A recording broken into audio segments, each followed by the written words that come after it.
Ini Bapak bukan penyakit biasa. Kamu jangan ikut campur dengan urusan saya. Pak Tomo melihat satu buah sosok hitam tinggi besar. Itu sedang berdiri di depan pintu kamar.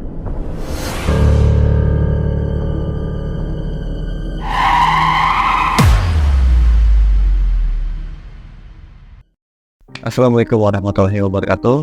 Selamat malam sobat.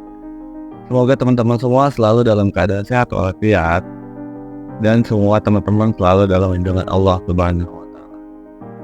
Jumpa lagi dengan saya, Oki, yang akan mencoba menceritakan sebuah kiriman kisah mistis yang menurut saya kisah ini sangat amat dahsyat sekali lah. Mas Egi, sang narasumber pengirim cerita ini. Tentu nama ini adalah nama samaran, bukan nama aslinya. Mas Egi ini menceritakan dengan detail mengenai masa lalunya ketika keluarganya mendapat kiriman sebuah ilmu sihir yang sangat luar biasa sekali efeknya. Semua berawal dari persaingan bisnis atau dagang yang berujung keluarganya Mas Egi ini mendapat kiriman ilmu sihir yang luar biasa sekali. Penasaran dengan kisahnya? Yuk kita simak video ini sampai akhir dan saya ucapkan selamat datang di Menyingkap Malam. Tanpa banyak bicara lagi, begini ceritanya.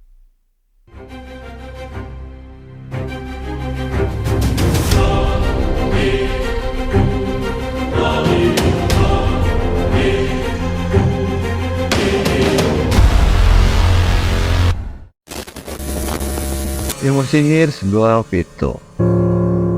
Itulah sebuah nama ilmu sihir yang berhasil menyerang keluarga Mas Egi, di mana salah satu orang tua dari Mas Egi ini itu terkena efeknya dan luar biasa sekali dampaknya. Dipercaya masyarakat, ilmu sihir ini memakai 7 makhluk jin dari seberang tanah Jawa. Mas Egi pun tak tahu apakah ilmu sihir ini termasuk ilmu sihir terkuat atau bukan. Sebab Mas Egi ini memiliki pengalaman pahit mengenai ilmu sihir ini. Kejadian ini tak lebih 2 bulan untuk menghancurkan keluarga Mas Egi, di mana yang terkena ini adalah bapaknya dari teman saya ini, Mas Egi. Saya sebutnya adalah Pak Tomo. Di mana Pak Tomo ini memiliki usaha sebuah ayam potong yang begitu laku di pasar tempat Pak Tomo berdagang. Pak Tomo ini berdagang di sebuah pasar yang kebetulan tidak jauh dari rumahnya, hanya berjarak sekitar 10-15 menitan untuk mencapai ke pasar tersebut. Dan memang pasar tersebut itu banyak warga yang berjualan di situ, termasuk adalah tetangganya dari Pak Tomo. Di pasar tersebut ada 4 buah toko yang sama yang dipercaya warga pasar tersebut memiliki ilmu-ilmu pesugihan atau penglaris lah untuk mengalahkan saingan-saingan dagang. Namun toko Pak Tomo ini tidak memiliki apa-apa, atau toko Pak Tomo ini bersih tidak menggunakan ilmu-ilmu magis lain. Namun begitu ramai toko Pak Tomo dikunjungi oleh pelanggan-pelanggan. Dulu di pasar ini, toko Bapak adalah toko yang paling ramai, di mana setiap ada hari raya atau ada acara-acara tertentu, ayah handa dari Mas Egi ini tidak segan-segan untuk memberikan potongan harga kepada pelanggan yang kembali membeli di tokonya. Menurut penuturan Mas Egi, dulu Bapak yang memiliki 9 orang karyawan serta 12 buah sepeda motor. Tentu 12 sepeda motor ini adalah untuk digunakan sebagai operasional kegiatan pasarnya. Namun ketika di malam itu berubah ketika Mas Egi mulai mau pulang dan menemui ibunya. Yaitu Mas Egi ini pulang untuk mengambil sesuatu yang tertinggal, bawa lagi ke outlet. Jadi saat Mas Egi pulang waktu itu, saat Mas Egi berjalan mengambil sebuah sepeda motor ya, Mas Egi ini melihat satu buah gundukan tanah tepat di depan sebuah toko. Tanah ini bukanlah tanah biasa yang sering Mas Egi lihat, sebab di beberapa pinggiran tanah tersebut ada beberapa petikan bunga yang Mas Egi bisa tebak bunga ini adalah bunga tujuh. Itu masih segar-segar bunga. Memang beberapa kali Mas Egi ini mendapati sebuah gundukan tanah, yaitu ya entah di malam hari atau di pagi hari saat Mas Egi ini buka toko, sering sekali mendapat tanah. Entah siapapun pengirimnya, Mas Egi pun nggak tahu. Ya mungkin udah rahasia umum lah. Bagaimana dunia dagang di pasar-pasar pada umumnya. Mungkin dengan ilmu pengelas itu kita sudah banyak tahu bagaimanakah para pedagang ini, bagaimana caranya agar usaha mereka nih laris. Singkat cerita, saat Mas Egi mau pulang dan Mas Egi melihat satu buah gundukan tanah ini, Mas Egi bertemulah dengan ibunya. Dan Mas Egi ngobrol dengan ibunya. Mas Egi bilang begini, "Bu, tadi saya lihat ada segundukan tanah kecil Bu di depan toko Bapak. Kemarin tanahnya ini bukan tanah seperti biasa." Sontak ibunya pun nanya, "Tanah apa itu nak?" Ini bisa Egi bilang tanah kuburan. Langsung ibunya pun tidak mau berpikir apa-apa. Lalu ibunya mencoba untuk berpikir positif dan tidak mau berpikir apa-apa. Sebab pada malam itu memang ibunya juga sedang capai untuk mempersiapkan besok barang dagangan yang akan dibawa oleh si bapak.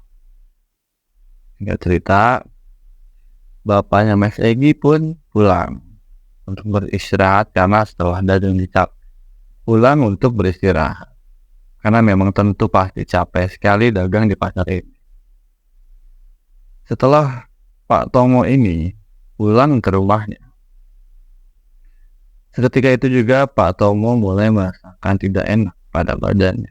Tidak enaknya ini bukan demam, melainkan tidak enaknya ini seperti ada sesuatu yang menempel pada tubuhnya Pak Tomo. Tidak sehari-harinya Pak Tomo begitu, hanya malam itu saja. Namun Pak Tomo tidak mau berpikir yang enggak, karena Pak Tomo mungkin beliau berpikiran bahwa ini mungkin hanya capek biasa. Jadi Pak Tomo hiraukan. Namun lama-kelamaan, waktu demi waktu, minggu demi minggu, ini penyakit yang Pak Tomo rasakan awalnya biasa saja.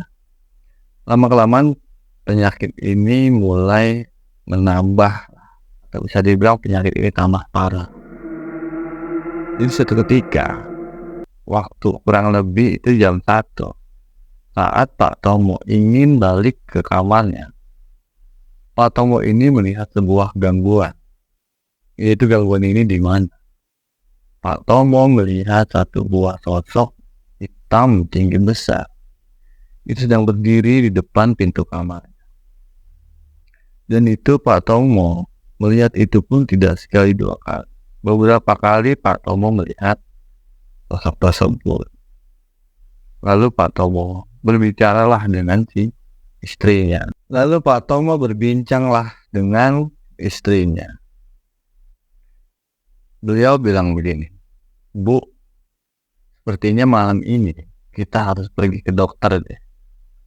Sebab badan Bapak nih sudah tidak enak lagi. Bapak sudah tidak kuat untuk bangun dari tempat tidur Bapak. Dan anehnya, tiap jam 12 ini, Pak Tomo selalu merasakan hawa yang sangat panas pada tubuh Pak Tomo. Pak Tomo pun nggak tahu kenapa bisa begitu. Padahal cuaca di malam itu cukup dingin dan Pak Tomo ini memakai kipas angin, yaitu 2 buah, sampai-sampai kipasnya ini nggak berasa di tubuh Pak Tomo. Setelah Pak Tomo cerita, dibawalah dengan istrinya Pak Tomo ke rumah sakit. Di rumah sakit pun, Pak Tomo ini hanya mendapat obat seperti biasa. Dan kata dokter desa pun, Pak Tomo ini hanya kecapean mungkin. Namun, Pak Tomo ini adalah orang yang kuat. Setiap hari Pak Tomo memikul beberapa kilo ayam untuk dibawa ke tokonya. Itu nggak apa-apa. Cuman pada malam itu kenapa aneh sekali Pak Tomo tidak kuat untuk bangun dari tidur. Setelah itu beberapa kali Pak Tomo untuk mencoba mengecek medis. Dan hasilnya ini sama. Lalu Pak Tomo ini berinisiatif untuk pergi ke orang pintar di desa tersebut. Menurut Pak Tomo begini, sepertinya kita harus pergi ke orang pintar nih Bu. Sebab ya barangkali di tubuh saya ini ada yang lain yang nggak bisa di-cross-check oleh medis. Berangkatlah dengan istrinya ke tempat orang pintar di desa tersebut. Dan kebetulan orang pintar ini adalah salah satu pelanggan dari tokonya Pak Tomo. Setelah sampai rumah orang pintar tersebut, lalu si orang pintar ini berbicara kepada Pak Tomo. Pak, ini Bapak bukan penyakit biasa. Bapak ini mendapat satu buah kiriman yang apabila Bapak tidak bisa menanganinya, ini Bapak bisa lewat.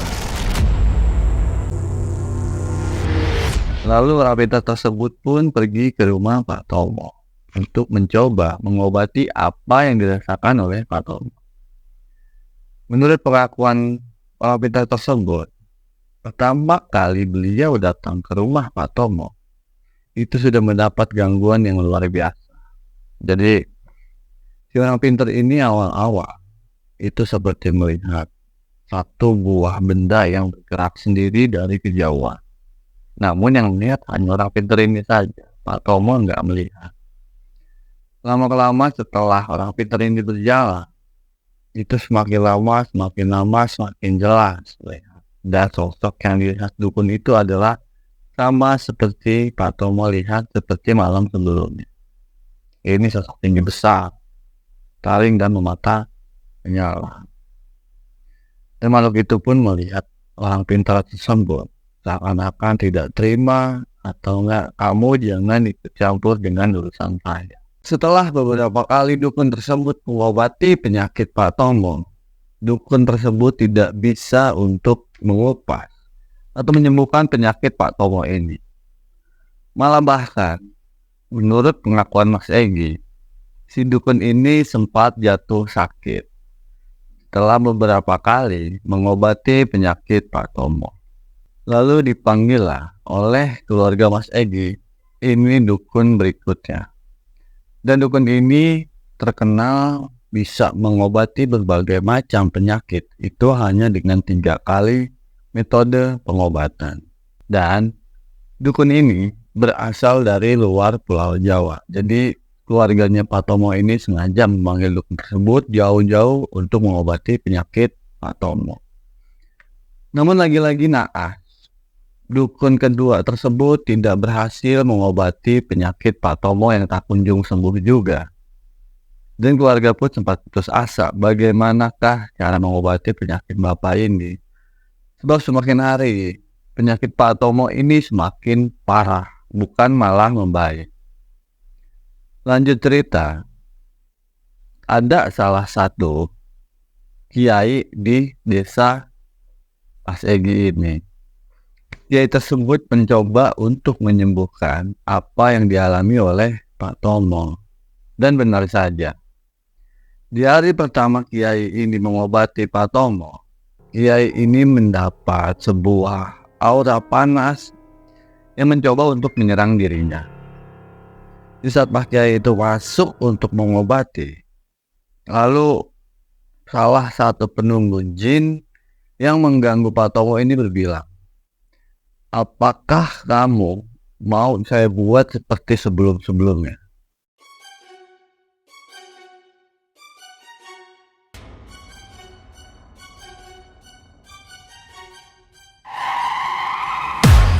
Jin begitu bilang. Lanjut, Pak Kiai ini tidak ada takut-takutnya untuk menghadapi jin tersebut. Malah, konon di malam itu Pak Kiai sempat bertarung oleh jin yang menunggu oleh Pak Tomo. Menurut pengakuan Pak Kiai ini, jadi di malam itu Pak Kiai ini tarung dengan si jin tersebut, dan suasana di malam itu benar-benar mencekam sekali.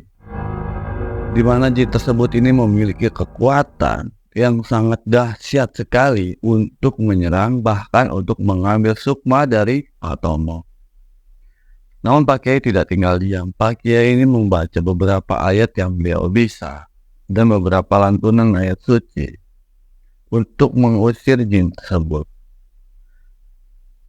Pertarungan tersebut kurang lebih berkisar antara 1 jam. Itu ruangan di kamar Pak Tomo ini serasa ruangan yang luar biasa, bisa kita bayangkan lah pada malam itu. Di jam-jam pertarungan pada malam itu memang sangatlah luar biasa menurut Mas Egy. Dan Mas Egy ini pun tidak boleh masuk ke dalam kamar, melainkan dalam kamar ini hanya ada Pak Kiai tersebut serta bapaknya, yaitu Pak Tomo.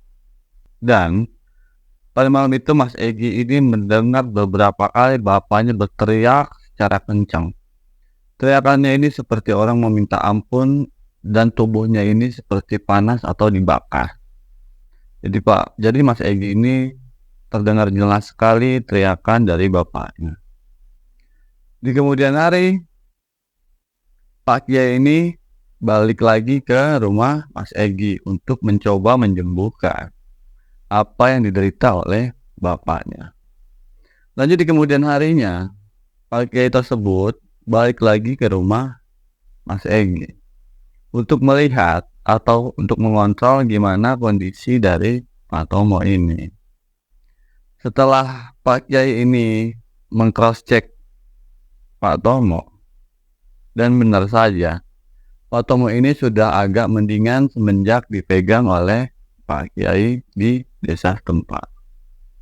Kita sebut saja Pak Kiai ini adalah Abah Hasan. Tentu lagi-lagi saya tekankan ini bukanlah nama asli.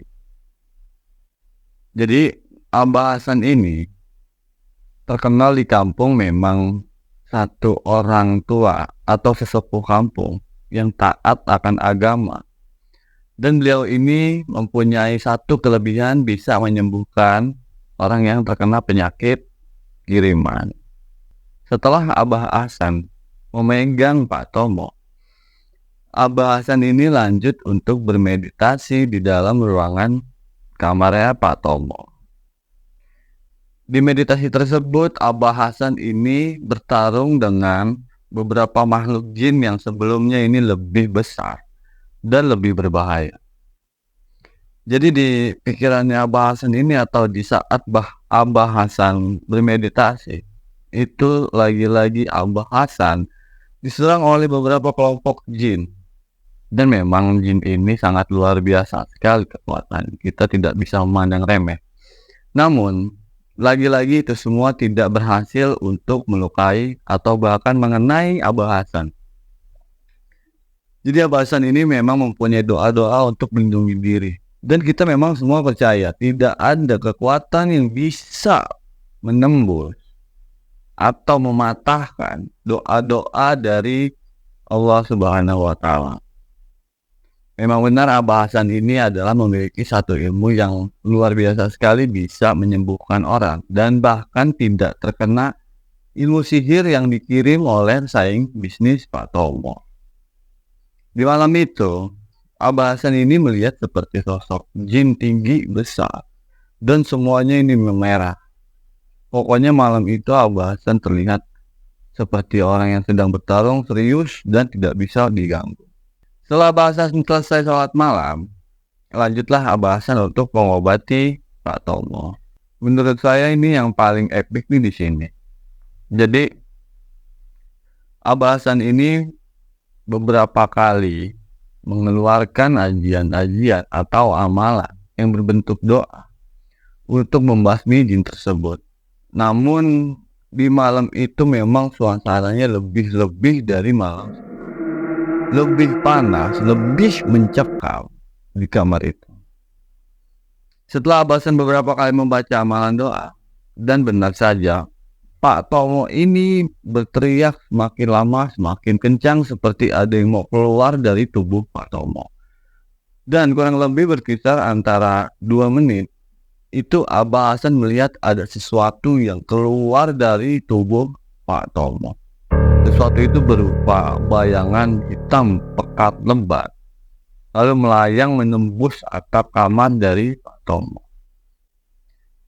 Setelah makhluk itu keluar dari tubuh Pak Tomo, dan Pak Tomo ini sempat tersedak beberapa kali seperti seperti begitulah Pak Tomo ini, seperti orang ada yang keluar.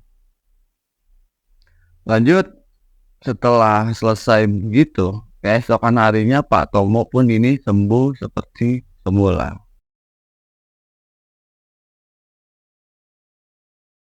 Namun di keesokan harinya, setelah makhluk ini keluar dari tubuh Pak Tomo bisa bekerja seperti biasa, namun tidak normal seperti pada umumnya. Jadi Pak Tomo ini memerlukan waktu untuk pulih.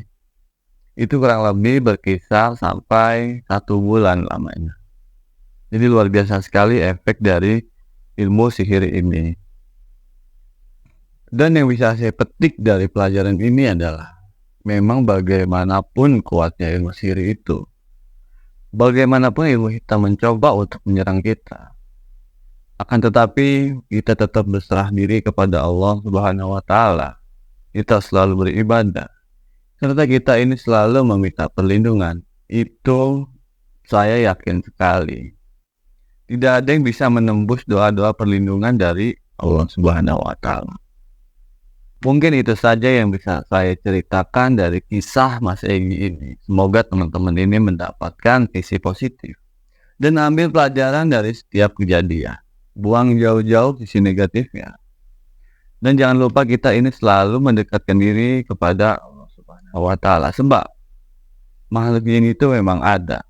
Bahkan dipercaya jin itu memang lebih tua dari nenek moyang manusia. Sampai bertemu kembali di lain waktu. Semoga saya bisa menghadirkan narasumber kembali untuk bercerita di channel Menyikap Malam ini. Saya Oki pamit undur diri. Assalamualaikum warahmatullahi wabarakatuh. Menyikap malam, malam hari, jangan kemana-mana.